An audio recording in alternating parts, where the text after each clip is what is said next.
I did have a funny interaction with Madonna, and she was, it was exactly how I want my Madonna, but she was walking around with a bottle of champagne, and I couldn't stop staring because it was Madonna, and she just looked at me, she went, "I'm sad, okay?" with a bottle of champagne. I was like, I have never loved anyone more.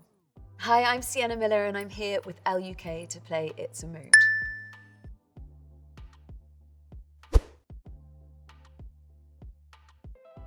Yep. So that was in London in 2003. I went with Dave Stewart. I just started filming Alfie, and he was doing the music. So me and my brand new boyfriend at the time, who was the star of Alfie, Jude Law, and I went to this party, and it was so exciting. I'd actually been on set that day. Those are my jeans and my baggy boots from Chloe, maybe. But I borrowed the jacket and the top from set. That was my wardrobe, and I'd had all the makeup on from work, so it was kind of done for me. That was at the Oscars in 2004, and I was very hungover that day. I remember a friend had come in the morning and jumped on me in the bed and landed on my ankle that had twisted. It was so painful and like a balloon. I had had my hair done and hadn't paid attention, and I was like, I'm wearing kind of a Grecian dress, and the hairdresser was like, I remember him saying like, I'm gonna do like a Medusa, and I was like, that sounds great, you know, with a coffee, just great, Medusa. And I wasn't looking, and I went to the bathroom, and I was like, and I literally had brown tendrils, and I was like, we have to fix this. So we tied it back, and it went a bit Princess Anne. I think it's quite puffy.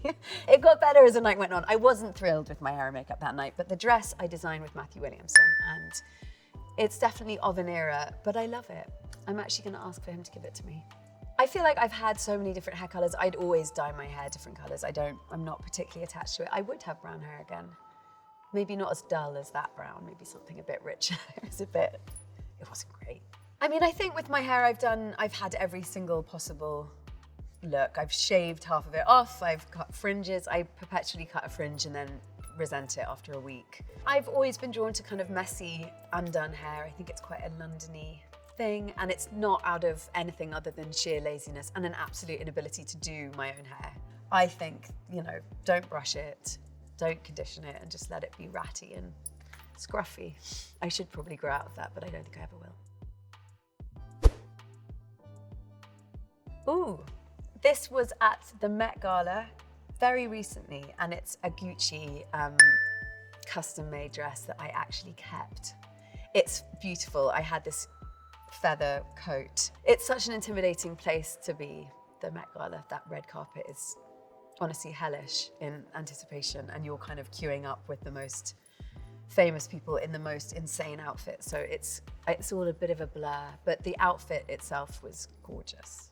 The bathroom's always the place to be, I think, at the Met Gala. That's where you have all the best chats, and we used to smoke in there and get in trouble, but that was quite fun. I did have a funny interaction with Madonna, and she was, it was exactly how I want my Madonna, but she was walking around with a bottle of champagne, and I couldn't stop staring because it was Madonna, and she just looked at me, she went, "I'm sad, okay?" with a bottle of champagne. I was like, I have never loved anyone more. That's at Glastonbury, and it must have been 2000 and something. I'm wearing hot pants, denim hot pants, boots, which are a Glastonbury essential. I think it's pretty gross if you have a flip-flop on. Probably a vintage belt, an old t-shirt, a hat, because it was very hot that year, and a bag that I got in Thailand when I was 16. I had a spray tan, which is something I would also recommend doing before Glastonbury, so that by Sunday, when everyone else is green, you're sort of looking all right. I wish I could remember Glastonbury, but they all blended to one. My favorite memory was probably the first Glastonbury I ever went to, and I was 19.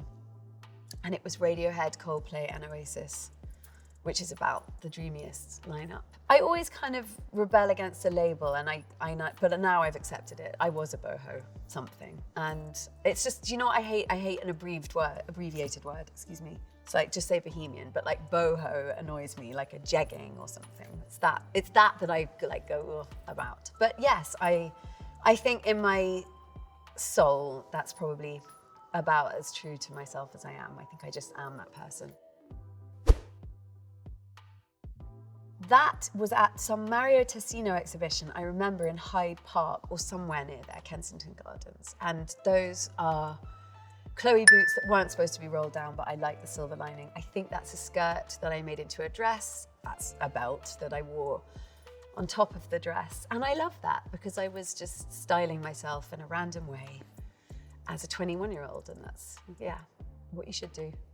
I remember we left that party and there were paparazzi, and I remember that night because I remember doing that out the window, and then somebody wrote an article the next day, which my publicist sent me, which we laughed about, saying Sienna Miller holding up the number of successful films she's had.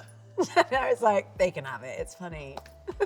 I think at that age, I just didn't care what anyone thought. And I think that that's what resonated probably and what was great about it, and also in moments disastrous. But there was no, I mean, I look back now on how I was and I can't quite believe that I was doing what I was doing. It feels very surreal. Young people now have stylists and it's very curated.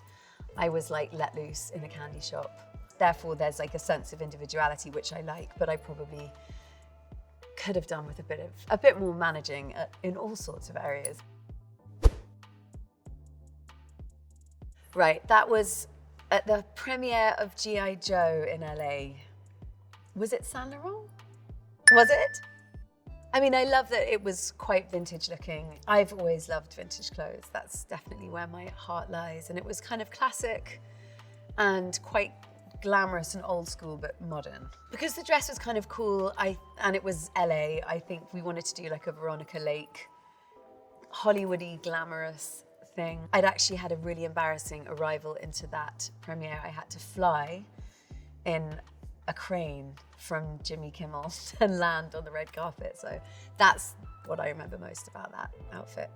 I didn't have a stylist forever. I mean, I got a stylist when I did the G.I. Joe tour. That was the first time I'd worked with a stylist because we had, I don't know, we did a world tour and it was, you know, you need sort of 5 looks a day for a month.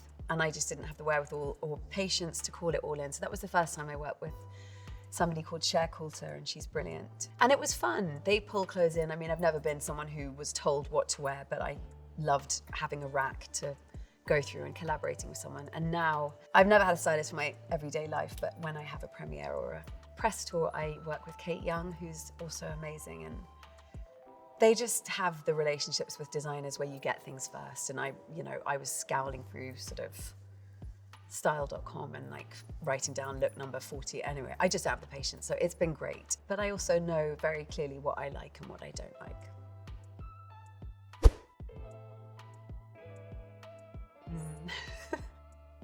That must have been around 2005, and I was with my best friend Matthew Williamson, who designed that dress and loved that dress, and I was worried about that dress, but I loved him so much. For some reason, I decided to put a necklace around my head.